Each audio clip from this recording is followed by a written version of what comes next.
Երբ լեգենդը փոխում է բենզինը էլեկտրականով, ծնվում է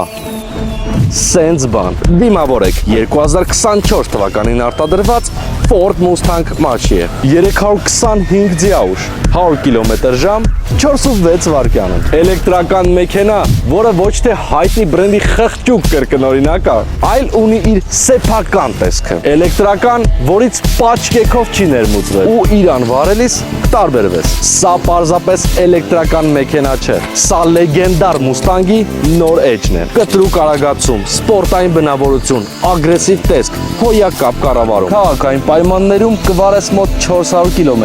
Ընտիր ռեկուպերացիա։ Դու արգելակում ես, իսկ այդ ընթացքում մեքենատ լիցքավորվում է։ Լավ է, չէ՞։ Նոր տեխնոլոգիաներ, հագեցած սրահ, ամեն բան ունի։ Մեծ մոնիտոր, 360 տեսախցիկ, լավ սրահ, որակյալ դետալներ, անվտանգության բազում ռեժիմներ։ Դրան էլ գումարած, հեռախոսդ կդառնա մեքենայիդ բանալին։ Շարժիչի արհեստական ձայն, որը քեզ կհիշեցնի Mustang-ի սպորտային անցյալը, ոչ թե այլ մոլորակայինների գալուստը։ Հասնում ենք հետաքրքիր մասին։ Արժեքը մոտ $16,000 ու կներմուծեք նմանատիպ գեղեցիկ ագրեսիվ մեքենա։ Ուզում ես սենց մեքենա, արի CM Shipping-ը։